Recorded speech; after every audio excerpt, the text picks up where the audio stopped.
Hey everyone, I think I am now live, so hopefully you all can hear me. I'm going to go ahead and get started because we have a lot to cover tonight, and hopefully I can get through it all. So last time we did a live, I showed my capsicum chinense and baccatum varieties, and for this live, I'm going to be showing the Annuum peppers, which I just started about 2 weeks ago. So they've all germinated, or at least all that's going to germinate have germinated. So I'm going to first show, I'm going to share my screen here and show you what my garden plan looks like right now. So this is my seed starting plan that I use. I use a Google spreadsheet. You can also use Excel. But I've got this online, so you can actually see it. I can post the link to this plan in the description of this live stream. And I think it's already actually there, so you can actually bring it up now if you wanted to. But this is my plan for this year, when I plan to start everything that I'm going to be growing this year. And everything in green here is stuff that I've already started. So I've already started quite a few things. You can see tomatoes are next on the list. I haven't started those yet, so I'll be starting those here probably next week. The dates on here are kind of flexible. I've got March 12th on here, and I may fudge that date a little bit earlier or later, depending on how busy I am. And I've got a lot of repotting to do in the grow room, so this may get pushed out a couple of days. So you can see everything here. I've got the column D here has the date that everything is sprouted.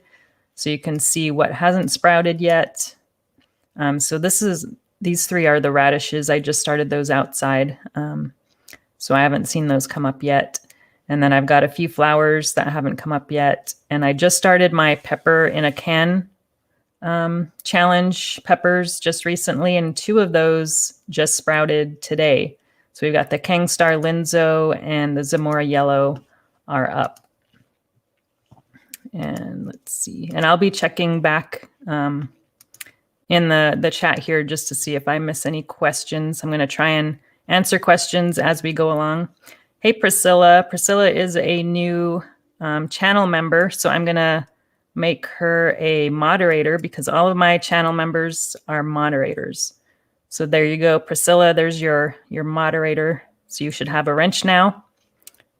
And if you see anybody behaving badly or saying things that are not very nice, then you can delete their messages. Hey, Gage, thanks for joining. And Garden State Gardener's here. Jimmy's here. Jimmy's another channel member. All right, let's get back to my spreadsheet here. So those are the things that I've started so far this year. Lots of peppers, lots of kale, and lots of flowers. But tonight we're going to be focusing on the Annuum peppers, which I've started. I started 19 of them, but not all of them germinated. And I'll just go over all of those in a little bit. But I also wanted to show you my garden plan. I kind of went over it briefly last time. This is a Grow Veg app from Mother Earth News, and it's a graphical user plan. You can lay out all of your raised beds or garden plots or whatever you have. They also have the chicken coops are in here. I've even got beehives. So we've got 2 beehives back here, fruit trees. You can pretty much put everything in here. I even got our compost bins are over here.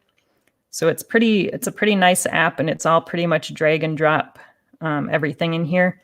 And I didn't show the actual app, just the view of it, but I wanted to just kind of touch on that a little bit. So this is what the actual app looks like when you're modifying it. So you can zoom in and zoom out of the app. You can drag it around. These are all of the plants over here on the left, and you can search by name. For example, you can put tomato. So they've got 2 different types of tomatoes you can add to your plan, small ones and large ones.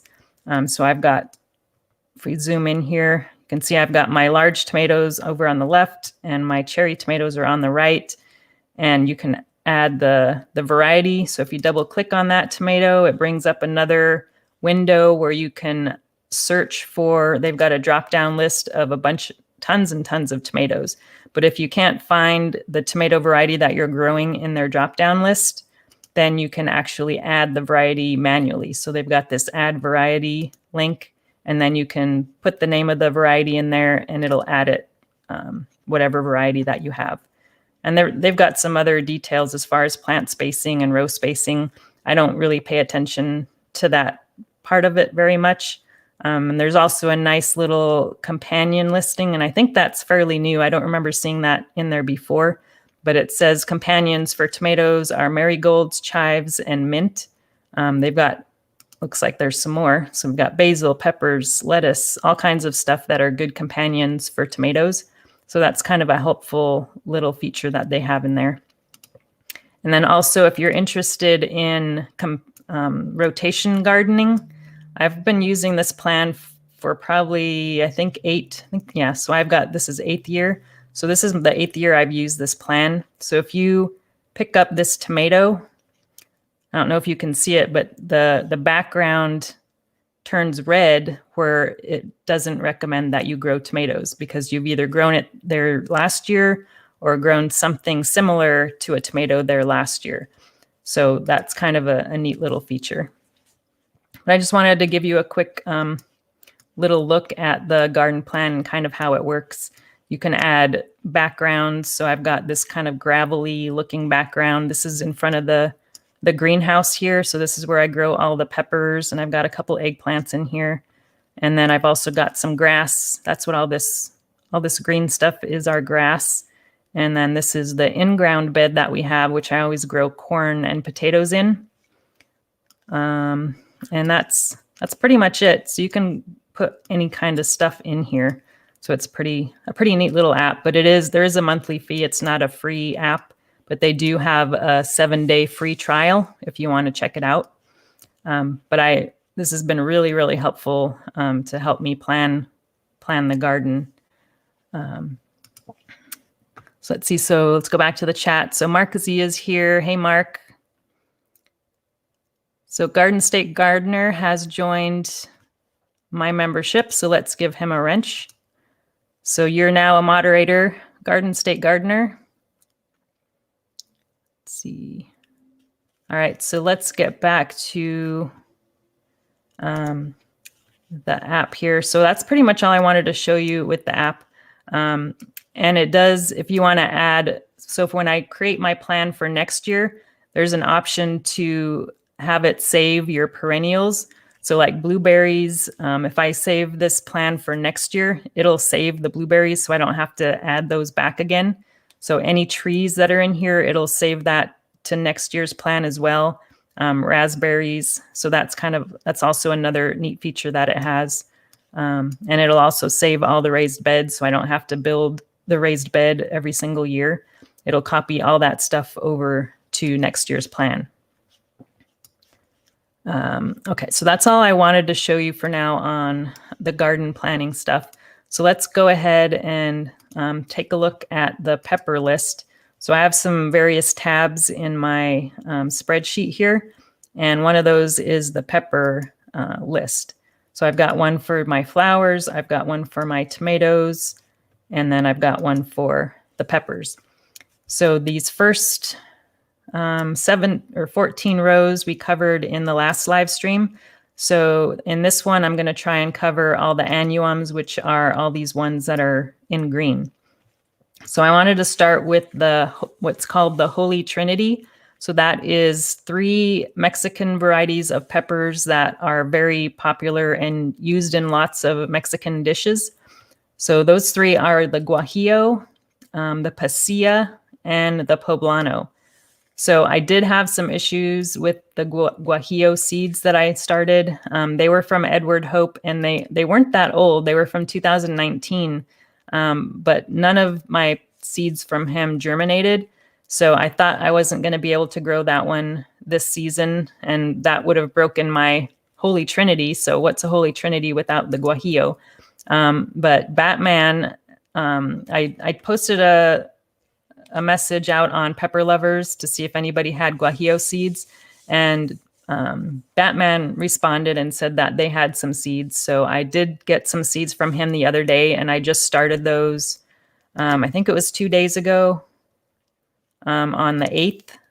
So hopefully some of those will come up. But those are new seeds that that Bear saved last year from plants that he grew, I believe. So hopefully I'll be able to get some of those growing. But the pasilla pepper that I'm growing is called Holy Moly, which is a hybrid, but it is considered a pasilla type. So I'm counting that towards the Holy Trinity. And then I'm growing a chocolate poblano. So I wanted to show some pictures of some of those peppers in case you're not familiar with them. So these are the guajillo peppers, and I think they're most commonly used dried. So you might find these very easily at like a Mexican grocery store, or even a lot of regular grocery stores carry these in the Mexican or section of the grocery store. So I'm hoping to grow these. They're not very hot. They're only 3,000 to 5,000 Scoville. So that is that one. And then the other, let me close these windows. Okay, so the other one is called Holy Moly, and that one I got from Brando Toe in 2018, and he's an old member of the Pepper Lovers community. I haven't seen him on Facebook, so I'm not sure if he still is around, but he's back from the old Google Plus days when Pepper Lovers was on there. So for the Holy Moly, let's take a look at that one. So here's what the Holy Moly looks like. It's kind of a long pepper, and it's only 700 Scoville, so that's even milder than the guajillo. And I believe this one is also usually used dried, but it's a very popular pepper used in mole sauces in Mexican dishes. And in case you didn't know, I am half Mexican, so I do like a lot of Mexican dishes. I eat a lot of tamales and burritos and stuff like that. So this one looks like it gets pretty dark when it's ripe. So it's more of a chocolate colored pod. And then the third one that we're going to do for the Holy Trinity is called the chocolate poblano. So let's take a look at that one. So here's the chocolate poblano. So this one's a little bit fatter of a pepper, almost kind of a long bell-shaped pepper, but this one turns chocolate colored when it's ripe. And I think this one is so this one is 1,000 to 1,500 Scoville units. And it's also called Mulatto Isleno is another name for this variety. And I got seeds from this one from Curtis West in 2018. So those three peppers I plan on growing in my raised beds. So I grow as many peppers as I can in the greenhouse, and any that won't fit, I put in raised beds. So that's where these three are going to go. All right, let's check back with the chat. We have Obsessive Gardener here. Let's see. So Gage is talking about growing some guajillos, I think.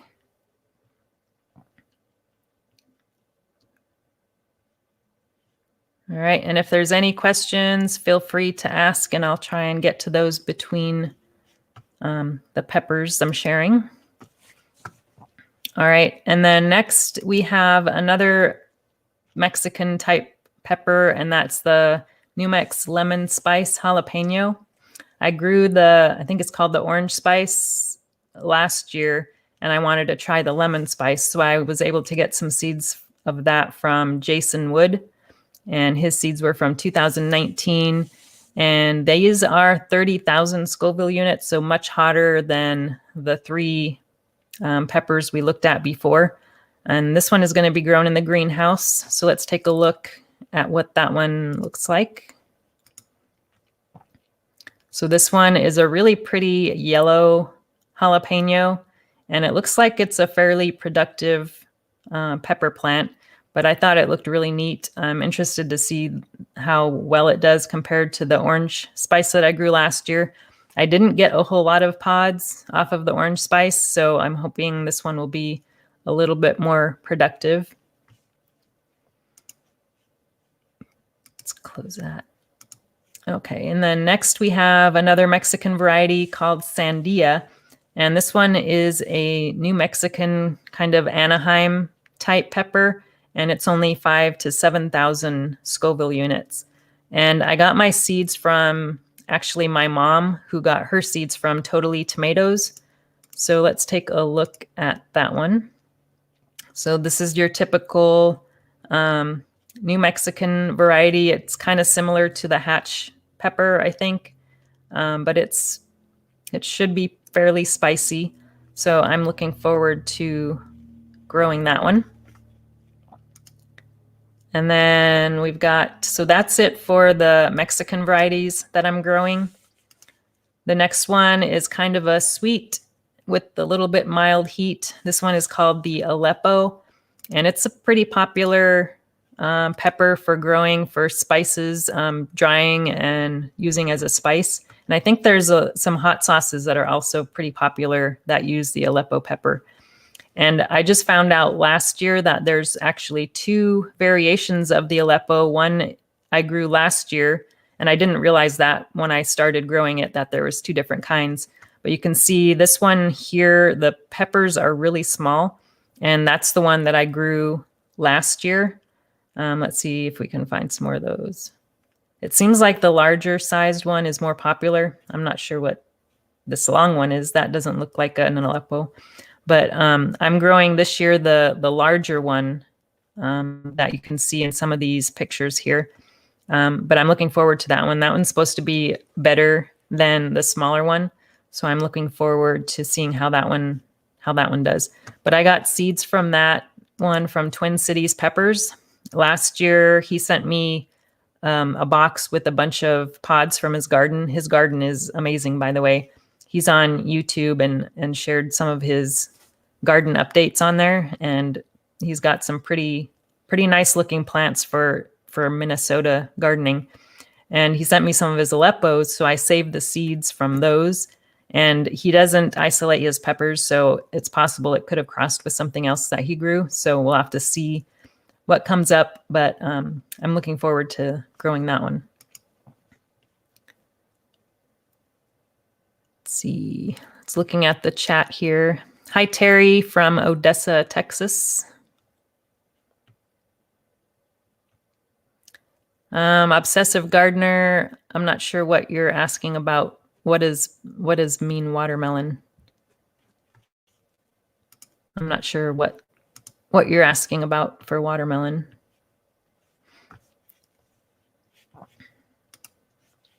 Let's see. The next one is, and the Aleppo is only 10,000 Scoville, so it's got a little bit of heat, but not too bad. And most of the Annuums are not very hot, so these are going to be much less hot than the Chinense varieties that I'm going to be growing. So the next one is the Antep Aussie Dolma, and I got that one from Jersey Shore Gardener. I think it was, in the Bella Garden seed swap last year. So I host a seed swap on Bella Gardens group on MeWe, in case you weren't aware of that. If you're on MeWe, you might want to check that out. I'll be hosting another one next year, I'm sure, and I usually do that in the fall, hosting that, and it's usually about 20 to 25 people that join. But this Antep Aussie Dolma is 5,000 to 10,000 Scoville units, and it's from Turkey. And apparently it's from the same region as the Aleppo pepper. So they may be kind of similar peppers. So we'll have to see how they compare. But let me show you what that one looks like. So here's the Antep Aussie Dolma. So it's kind of a large bell shape, and it's got some interesting kind of ridges to it, but it looks like it gets pretty big.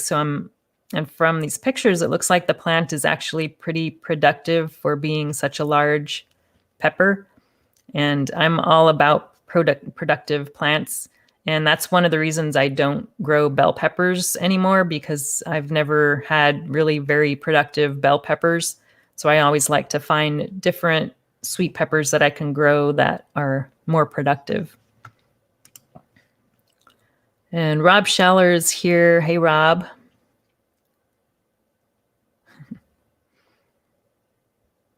So the obsessive gardener says, I don't really speak Spanish, but I do speak food.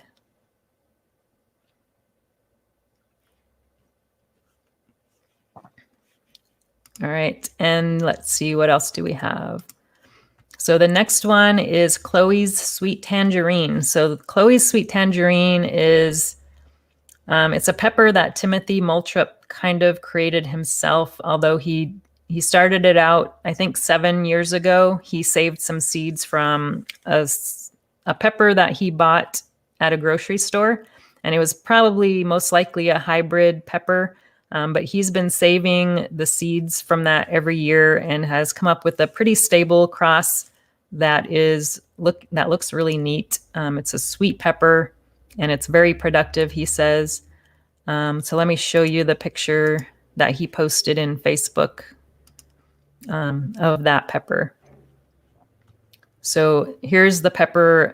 He posted these pictures last year on Facebook, and he's always saying how incredibly sweet they are and how productive it is.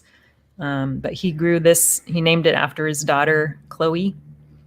So I was looking forward to growing that. And I'm not sure if he's sent seeds out to very many people of this, but it sounds like he's made this pretty stable. So it comes out pretty much the same every season.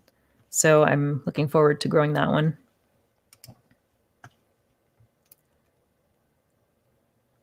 Your Pajaro is showing OG. I don't know what that, oh, OG is obsessive gardener. Okay. I don't know what a Pajaro is. Pajaro. All right. Let's go to the next one here. I've got Korean Gochus is the one pepper that I grow every year for the past probably 5 seasons. And I think I may have missed some questions. So let me go back real quick and see. So I think Amanda was asking about the app that I was showing before. It's based on the Grow Veg app, but you get to it from Mother Earth News. So if you go to Mother Earth News website, then you can bring it up from there. And also there's a link in the description of my video, I believe, that has a link to the garden plan. So you can probably get to it from there as well. So Chloe, Garden State Gardener asks, is Chloe a hot pepper or a sweet pepper? And that is, let me see if all right. So there we go. So there's Garden State's gardener's question. So Chloe is a very sweet pepper. As far as I know, there's no heat at all in that pepper. And let's see.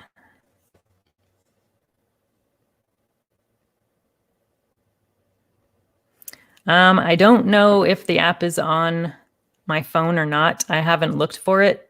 It probably works better on a computer. That's where I use it from, because it's a pretty big, I think you would need a kind of a big screen to use it. So I think it's only on the computer, but I don't know for sure. All right, so let's get back to, yeah, so we showed the sweet tangerine here. So it looks like the stems are actually pretty fat.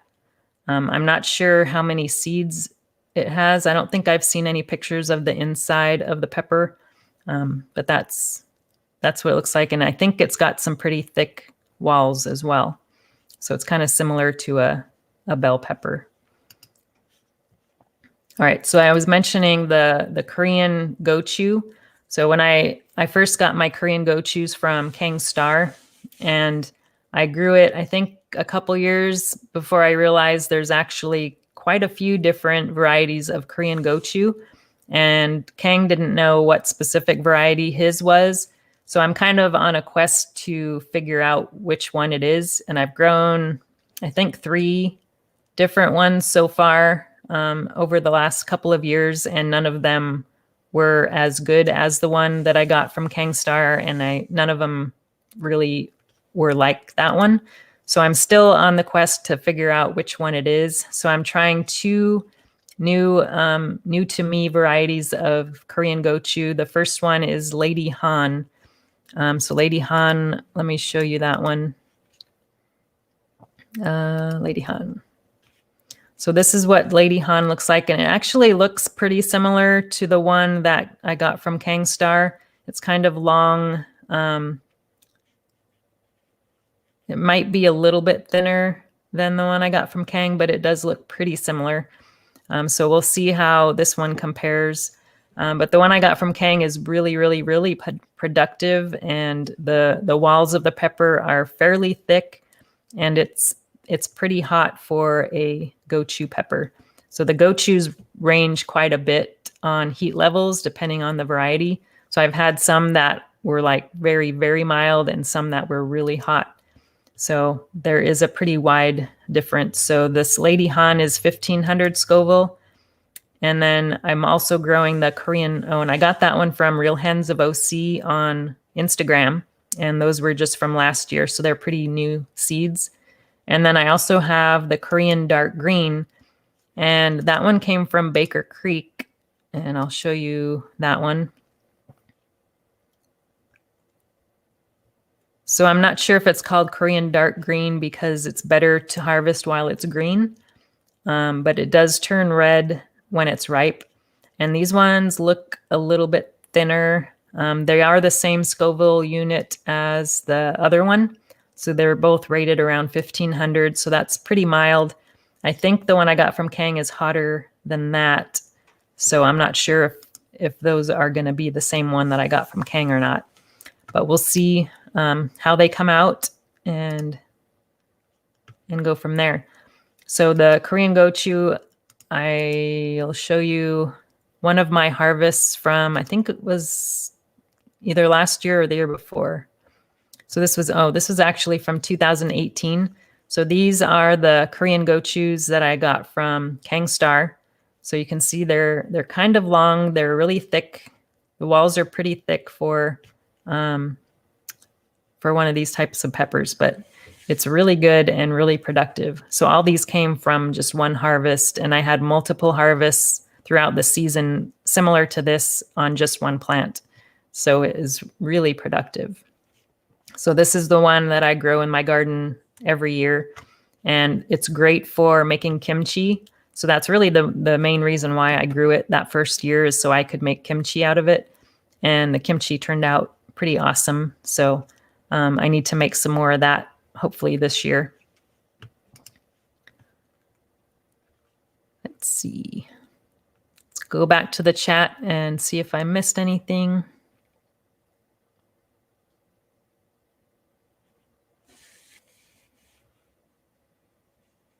So Bear is here. Hey, Aaron.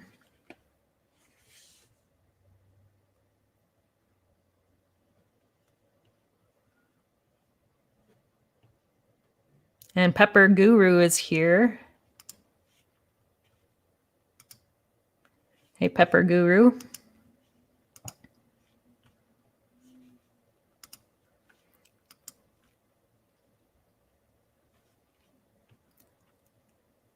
All right, Obsessive Gardener, we'll talk to you later.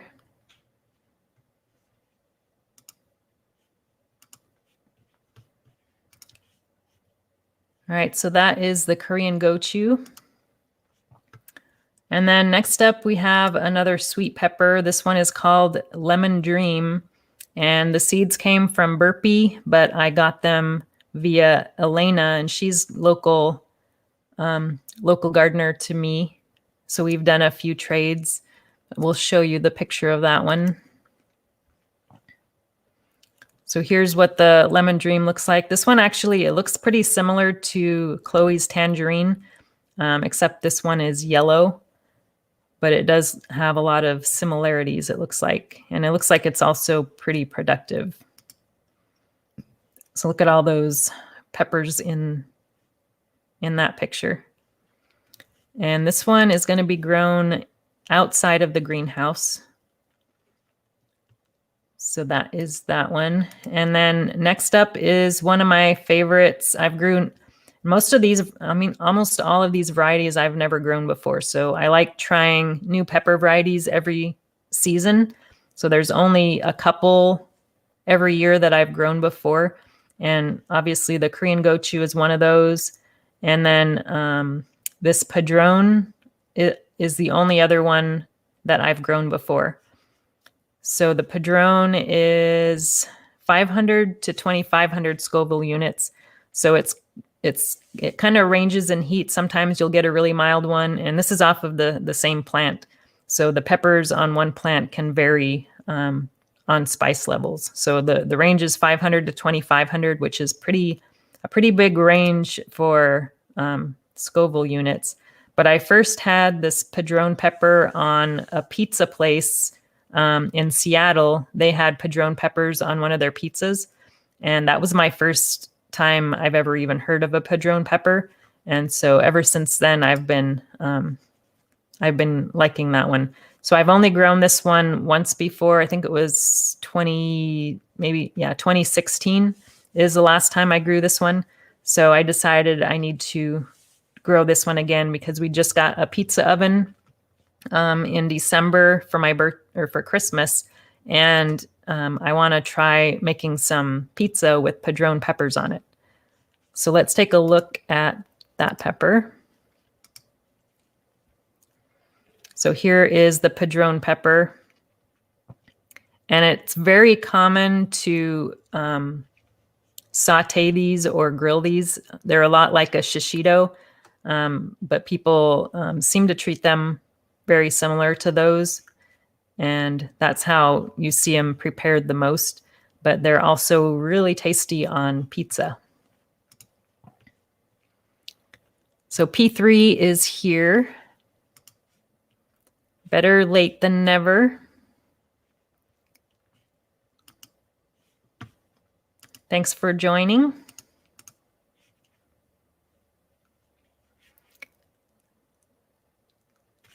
All right, let's go back to the peppers here.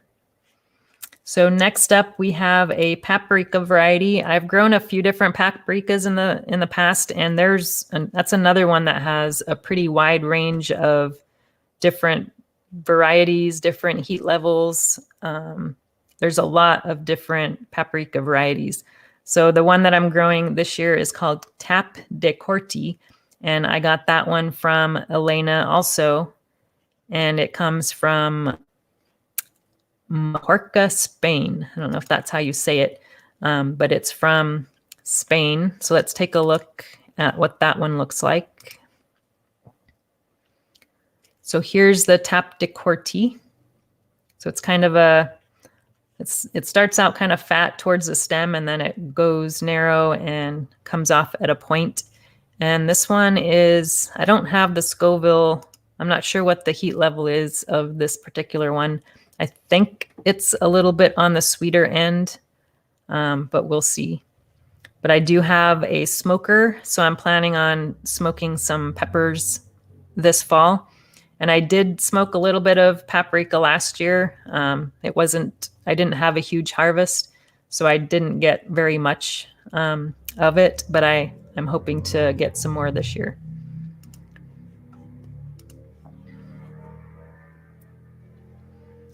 Yeah, I'm growing way more annuums this year than I have in the past.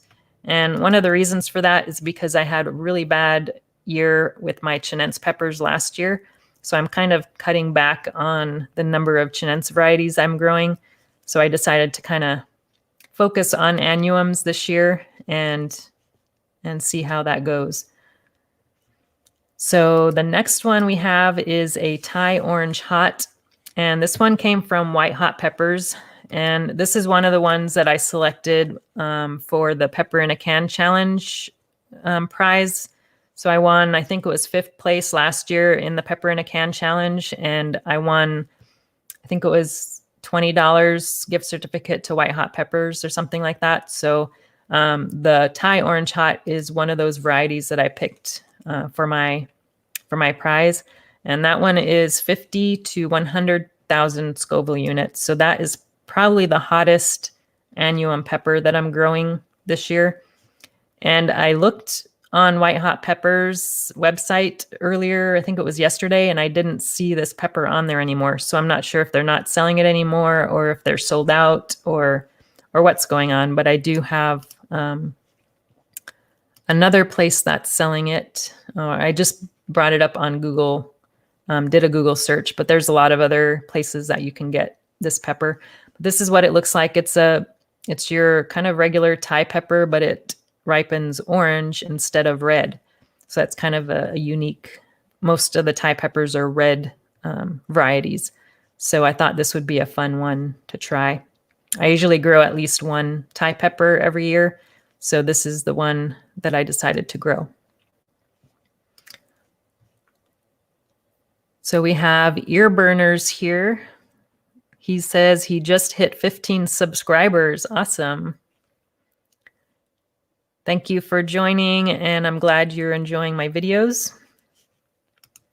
Let's see.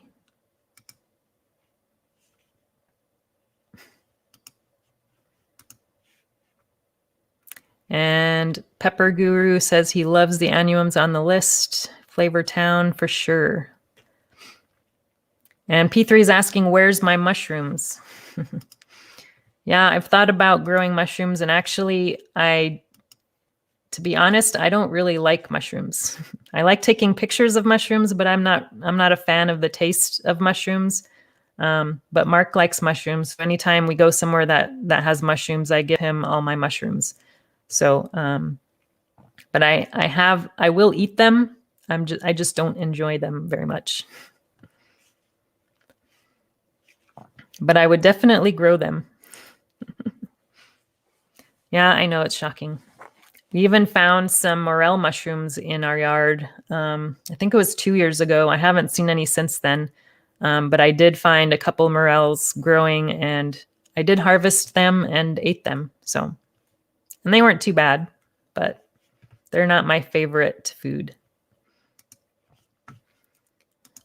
Okay, and then next up we have Tinkerbell, which is a sweet pepper that I got also from Real Hens of OC on Instagram. And this one is going to be grown in the greenhouse. Let's take a look. So Tinkerbell is basically a mini bell pepper. So since it's a mini bell pepper, it's more productive than your regular large bell pepper.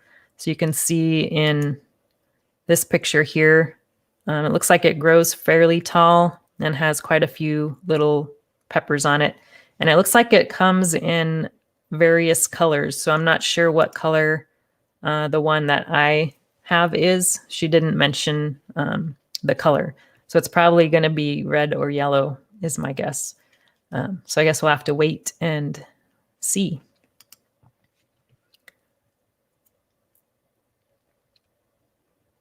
So yeah, P3, I think I saw it on Instagram, but P3 is going to be growing some morel mushrooms here pretty soon. And Pepper Guru says chanterelle tastes like apricot, crab, and lion's mane tastes like lobster. So I think I've had chanterelles before. I'm not sure if I've tried lion's mane or not. But I think we do have I think it's lion's mane that we have growing actually on a log in our chicken run. I don't think I want to eat that though, because it's covered in chicken dust. Okay, next up we have Zamora Yellow. So now we're getting into the pepper in a can peppers. So I'm growing, I always grow 3 peppers in a can every year for the challenge that's on Facebook. But this year I decided to go with 4 cans. But I found out after it was too late that one of the cans is actually 12.7 ounces, which is over over the threshold of what size can you're supposed to use. So the challenge is to grow it in a 12-ounce can. So I think that one is probably going to be disqualified, but I'm going to grow a pepper in it anyway, just for fun. So one of the peppers I'm going to be growing is the Zamora Yellow. And I got that from Mark Z, who is actually in the chat, but his last name is also Zamora. So I don't think he's the creator of the cross, but I did get the pepper from him, and he got it from, I can't remember where he got it, but he got it from another seed company. But I did a little bit of research on it, and I guess it was a new variety that came out in 2018. So it's a pretty new pepper, but that came from that one's another one also from the Bella Garden Seed Swap. So Mark Z is also a member of that MeWe group and joins the swap every year. So let me show you. So I like growing ornamental varieties in the pepper in a can because ornamentals seem to just grow better. They're usually more small. So you can see how small and cute this little pepper is. There's two different colors. They come in yellow and red. Actually, I think there's three colors: yellow, red, and orange. But the one that Mark sent me is the yellow one, which I think is my favorite of the three. But this is what it looks like. It's a nice, compact little pepper that I think will grow great in a can.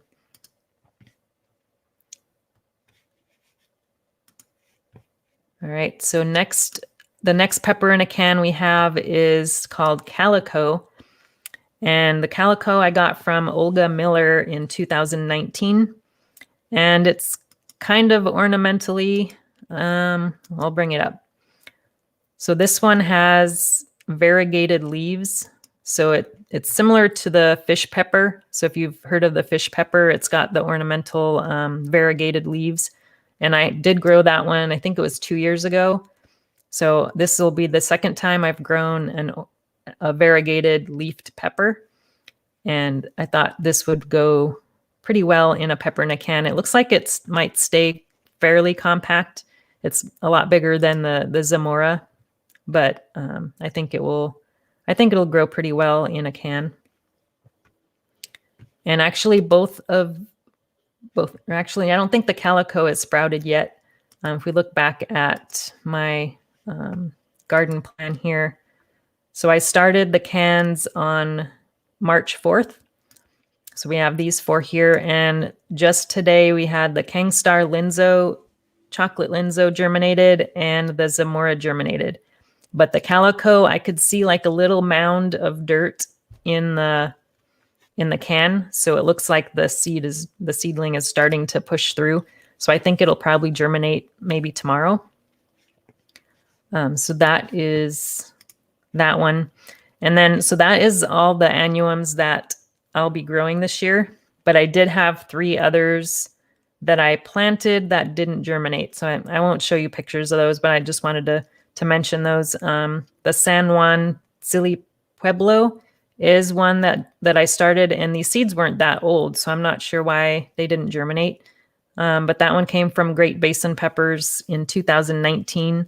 That's a New Mexican variety. And then the Zapotec Jalapeno is another one that didn't germinate. And that one came from Real Hens of OC in 2018. And that's a jalapeno variety that has that corking, those kind of lines that come up on the pepper. So that one didn't germinate. And then the Hungarian wax pepper is another one. And that's a really popular pepper that a lot of people grow. And I've never grown it before, so I thought this would be the year to grow it. But that one didn't grow, and I only had 6 seeds from that one, and none of those germinated. But these other 2, I had more than 6. I planted 6 seeds, and I still had some extra.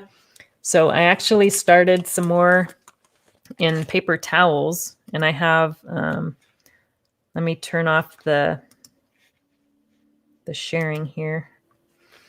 So these are the seeds that I started in paper towels from the 3 of the varieties that didn't germinate. And you can see the peppers, the seeds turned kind of black, and some of them are kind of a bluish color. So these are obviously bad seeds. The first round I started directly in seed starting mix. And when they didn't come up, I decided to start some more in paper towels and see what's going on, and found out that the seeds are likely bad. So I'm not sure. We'll just have to get some seeds from somewhere else, I guess, another time. Let's see. How does the fish pepper taste? It's not very hot. I think a lot of people use it for like a drying. They dry it and ground it and use it more for a spice that way. So I don't think it's that great as a fresh pepper, but it's probably better suited for drying. Clueless Beekeeping. Hey, thanks for joining. Let's see. So I think that was all of the varieties that I wanted to show you tonight. I'm surprised we actually got through them all so fast. So if anybody has, we have a few questions. Anybody has, I'm not sure if I missed any.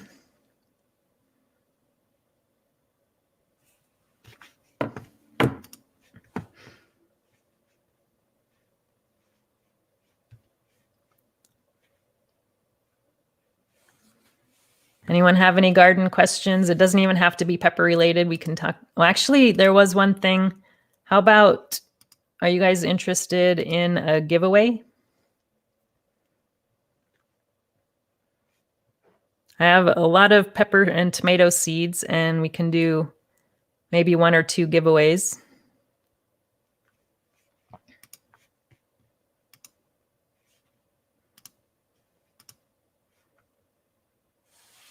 So P3, or let's see.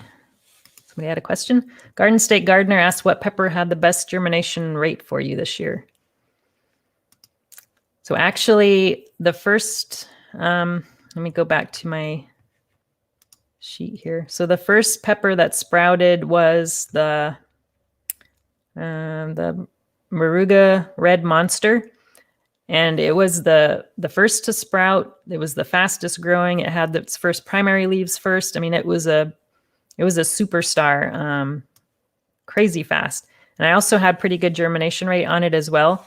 But that Moruga Red Monster that was first to germinate, it was growing so fast that I couldn't keep up with watering it. And I let it dry out a little too far and ended up killing it.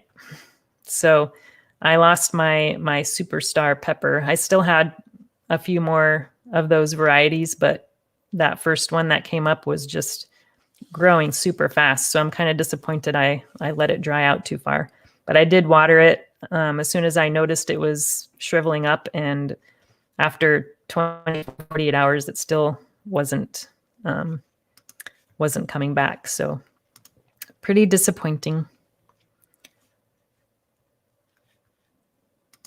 All right, so Crazy Jeremy asks, can you recommend a few places to buy seeds online at retail websites?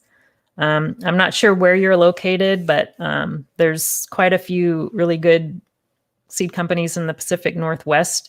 As far as national companies, Baker Creek is one of my favorites. They have really awesome catalogs, tons of pictures. Check out their Instagram feed. They're always posting really neat pictures of their stuff. But they have really nice seed packets. Let me see. Probably got a bunch of them here, but I always grow stuff from Baker Creek every year. So this is an example of one of their packets. They're just really colorful. They've got some good information on the backs. So here's another one. And they always send free seeds with every order. So, and they're free shipping as well, which is really nice. But yeah, Baker Creek is one of my favorites that I like to order from every year. Let's see. I don't know if there's any specific seeds that you're looking for, peppers or whatever, but they've got everything. Flowers, peppers, tomatoes. Yeah.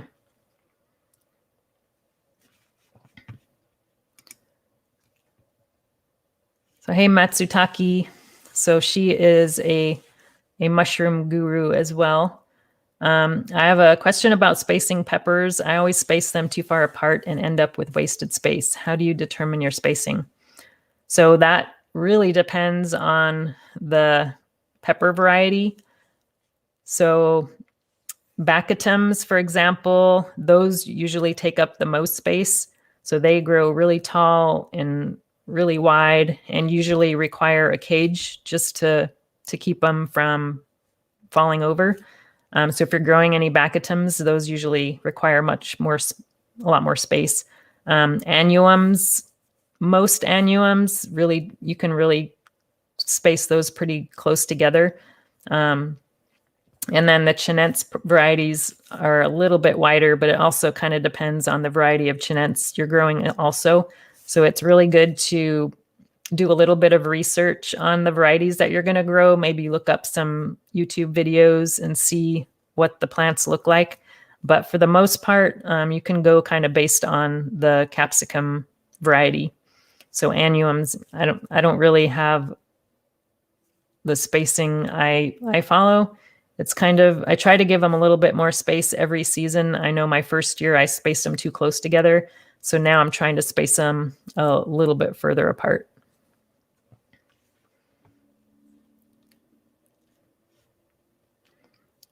Let's see. Guju Viper says he planted some moringa seeds a few weeks ago. The seedlings sprout so fast. I think I've tried growing those once before, and they didn't germinate, but I think they might have been older seeds.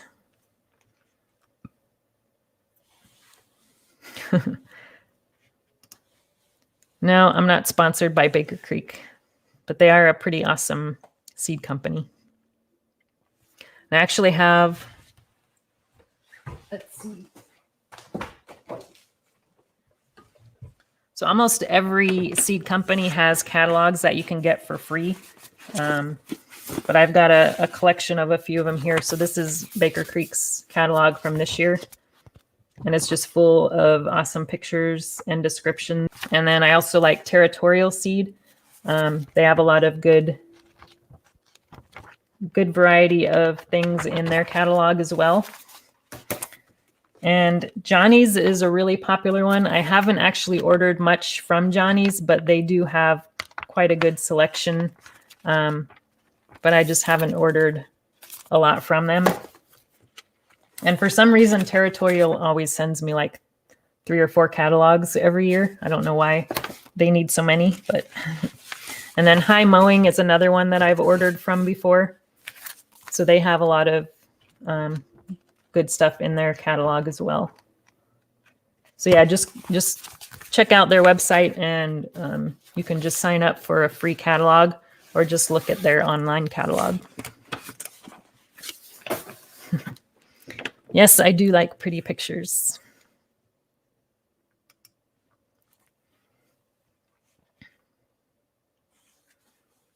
All right, so why don't we go ahead and do a giveaway? Let's see, how many people do we have in the chat here? So we have 30 people, it looks like. So why don't you pick a number between 1 and 30? And I'll pick a couple winners to receive some free seeds.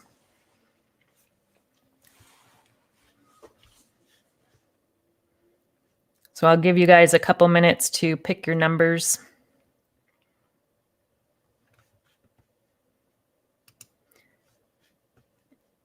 And I'll find an app that I can use to pick a random number.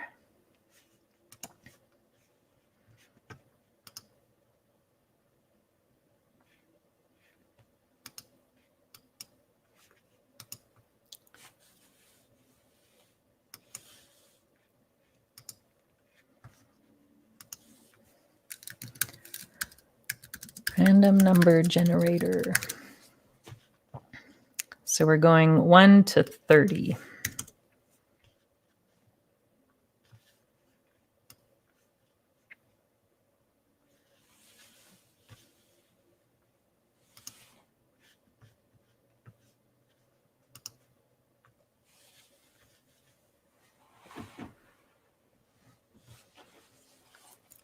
And if two people pick the same number, that's fine. They'll both win.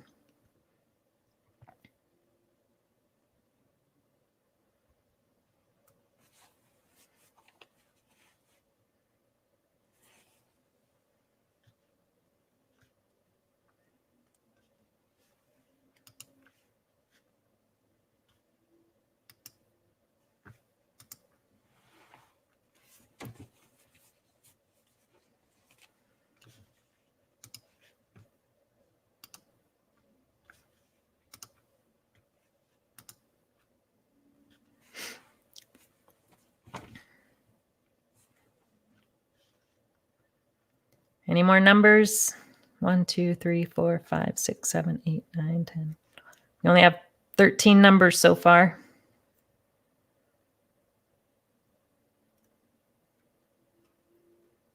So if you win, you can pick between peppers or tomato seeds.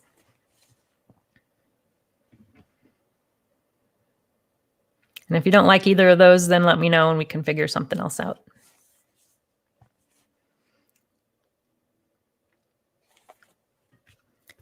All right. Gonna go ahead and pick a number.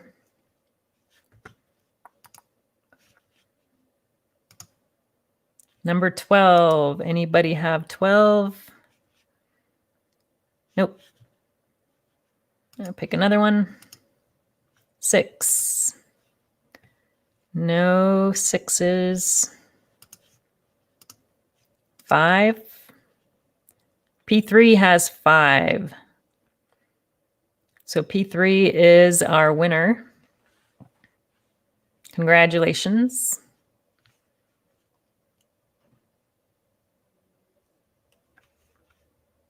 So let's do one more.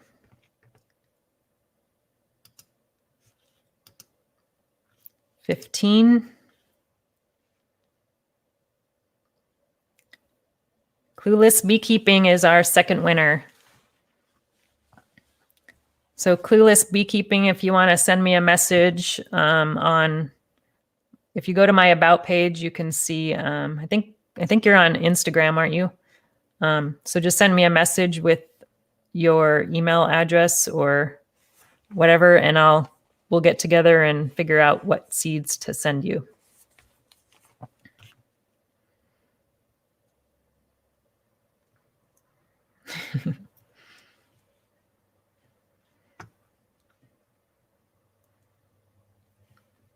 Yeah, you can find my email address on my About page on YouTube. So just send me an email there.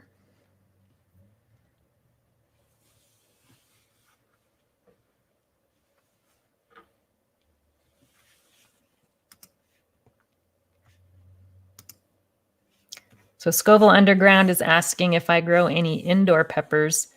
If so, what do you suggest for best germinating practice? So I start all of my pepper seeds indoors, but they don't stay indoors. So eventually around Mother's Day in May, I'll transplant them outside. But as far as germinating, I usually use the paper towel method, and I've got a couple videos on my YouTube on how I do that. So you can look there, but typically I just use a paper towel that I spray with water, and then I put the seeds on top of the paper towel and then stick them in a Ziploc bag. And they usually germinate within 3 or 4 days. And then I also put them on a heat mat set to about 80 degrees. So the heat is really the important thing for germination. That really speeds up the germination. So that's how I started all of my capsicum chinense and baccatum varieties.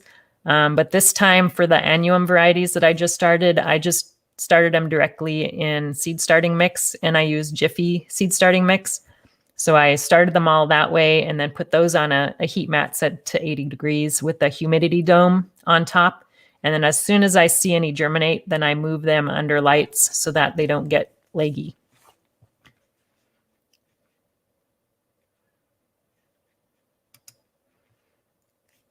Yep, Clueless Beekeeping. If you go to my YouTube page and click on the About tab, you'll see an email address on there. So Mark Z must have been late to the party because he's asking if I started tomato seeds yet. And no, I have not started those yet, but I will be starting those very soon. And I see I'm still sharing my screen. So let me go back to my sheet real quick here. So I have a link to this garden plan in my description of this video. So you can look and see what my schedule is like. So I'm in zone 8B, which is in Western Washington. And in case you didn't know, that's where I'm at. But I've got here my tomatoes. I have it set to March 12th. So I'm not sure if I'm going to start them on that exact date, but it'll be somewhere around either a couple days before or after that date. So I may start them this weekend, but I'll be starting all of the large tomato varieties first. So that is 9 varieties that I'll be starting on that first round. And then a week later, I'll be starting, maybe 1.5 to 2 weeks later, I'll be starting the cherry tomatoes. So that is these ones here. And I'm also growing a couple of dwarf tomatoes called Tumbling Tom. So I've got a red variety and a yellow variety, and those are going to be grown in a hanging basket. So I like to grow hanging basket tomatoes every year. So this is the first year I've tried the Tumbling Tom variety. So I think that one's going to be a fun one to grow.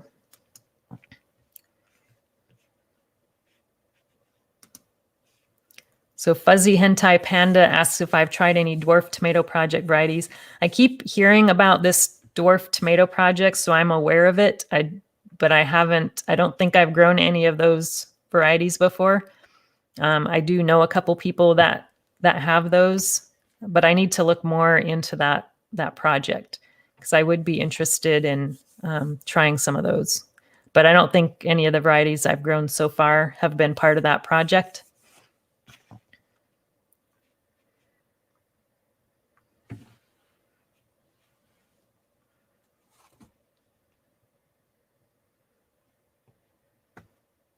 Hi, Phantoms Portal. We're just doing kind of a Q&A right now. So I already went through all the Annuum pepper varieties that I'm growing for this season. So, and I did a couple of giveaways, but we're just kind of doing a Q&A right now.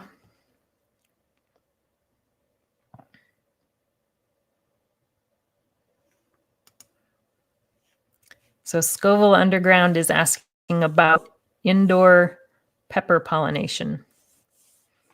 So I don't think peppers are too hard to pollinate as long as you have some, like if you put a fan on them, that should help with the pollination. I don't think it's necessary to get a Q-tip or whatever and hand pollinate them. But I think as long as you have a fan blowing on them, that should be enough to pollinate the peppers.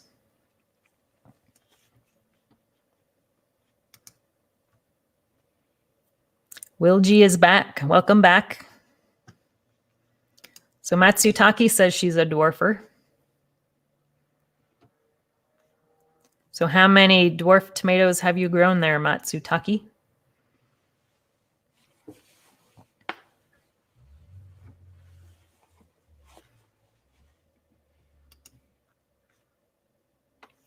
So Guju Viper is asking what the ahi lolo tastes like.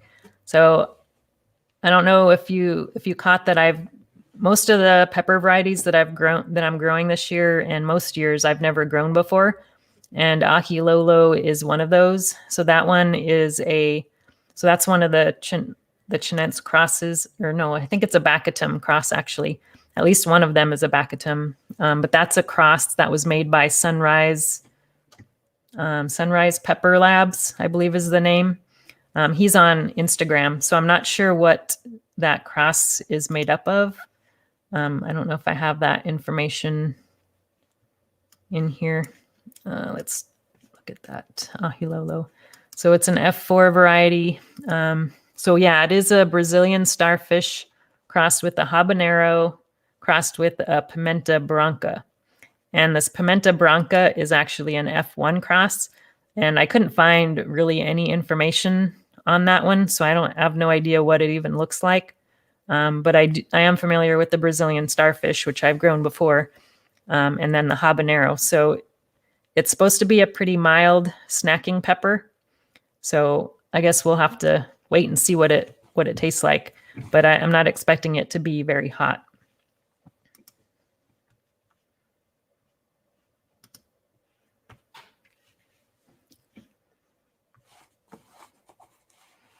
Thanks, Garden State Gardener. Those thumbs ups do help me.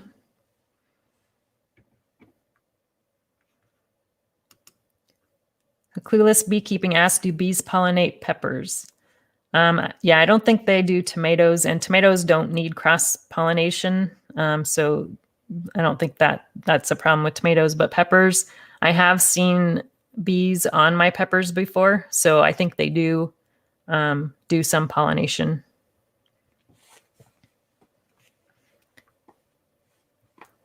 But I think they only go after the peppers when there's not much else forage for them. So usually like during the dearth, when there's not a lot of nectar, I've seen them on the peppers.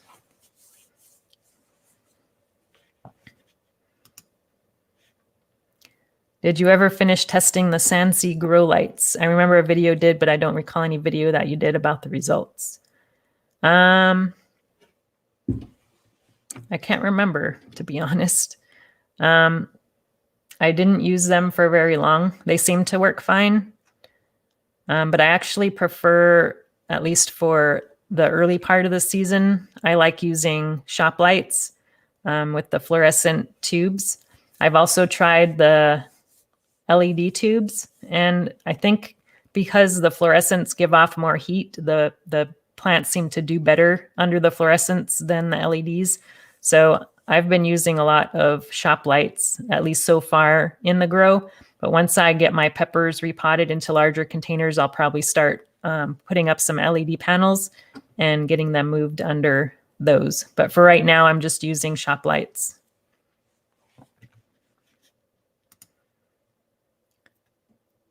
So Scoville Underground has been using a Q-tip for his pepper pollination.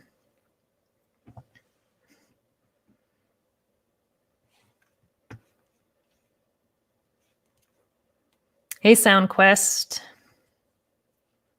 Thanks for joining. So Matsutake has about 15 plants that she's growing inside. Lots of labor and lots of water. Tomatoes are so-so indoors, but fantastic grown outdoors. I'll take these dwarfs and put them in the greenhouse soon.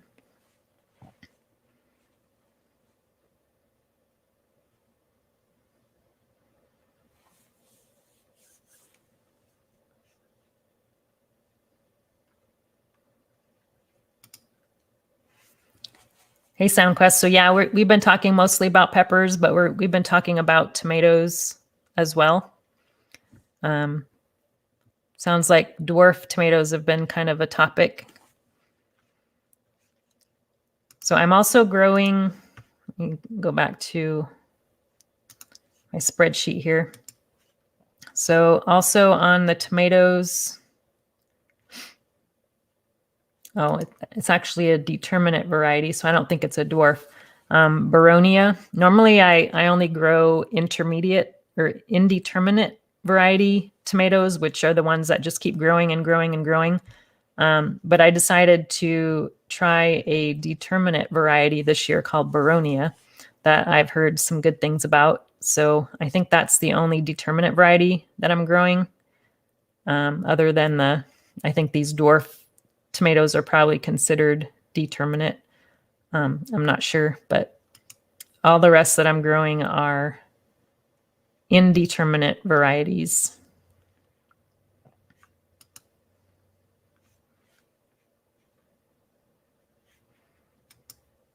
Uh-oh, Ziggy Moon didn't get his reminder.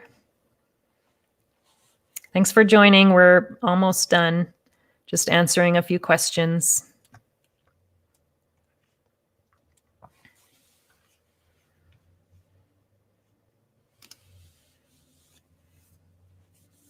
So SoundQuest Rob says in the garden they need some wood chips under them to keep the dirt off. I think he's talking about tomatoes. But yeah, We actually use a weed cloth under our tomatoes to keep the soil off, and that seems to do a pretty good job of doing that. Because you want to keep the soil off the tomatoes, because if you get too much soil on the tomatoes, it could cause some fungal diseases and issues. Will G asks if I top my indeterminate tomatoes at some point, and yes, I do. So we have a pretty short growing season for tomatoes because we usually get a lot of rainy weather in the fall, and last year was really bad. It started raining, I think it was probably mid-September or so it started raining, and rain is really bad for tomatoes because that brings on, what's that disease? I can't think of the name of it right now, but it brings on a disease that will just kill your blight. Late blight is what we get here. And also we get a lot of morning fog, and that morning fog also causes the blight. So I like to top my tomatoes probably late August. I'll start topping the tomatoes, and that is mainly to force any tomatoes that have set already to grow and ripen faster, so that it's not, the plant isn't focused on the new growth on top. So that's why I always top my tomatoes, and I also prune out a lot of the suckers that are on tomatoes. So you'll get a lot of people debating on whether to cut the suckers off or not. And I think it really depends on where you live. So if you're in a pretty dry climate where you don't worry about blight, then sure, you can leave your suckers on and let them grow and produce tomatoes. But here we can't really do that because you need as much airflow in your tomatoes as possible to avoid that blight. So yeah, I always top them, and I always also prune the lower branches of the tomatoes so that there's no leaves kind of towards the bottom of the plant. And I don't remove every single sucker on the plant, but I do remove probably 75% of them.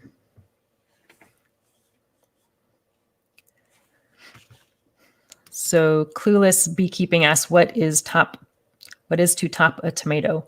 So topping a tomato is basically removing the top of the tomato. So once it gets to, I mean, my tomatoes grow up to 8 feet or more probably, but they start kind of growing really tall and over the other tomatoes. So I'll just cut the top off of the tomato, and that forces anything that's below that point to ripen more quickly.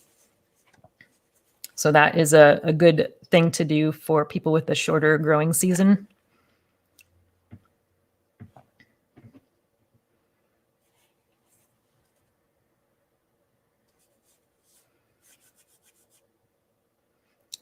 All right, so we've been going for, let's see, 73 minutes, it looks like. I don't see any more questions.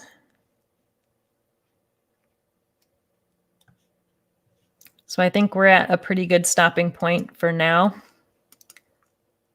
So thank you all for joining.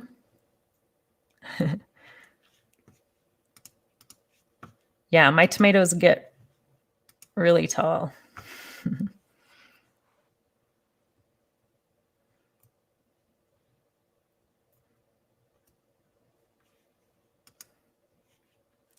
Yeah, if you grow those indeterminate varieties, they can get big real fast.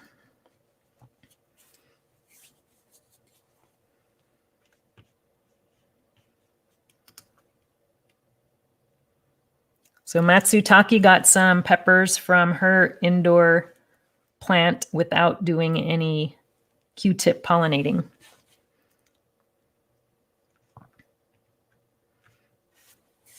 All right, thanks again, everyone, for joining the live stream. If you missed the beginning, be sure to come back and give it a watch. Talk to you all later.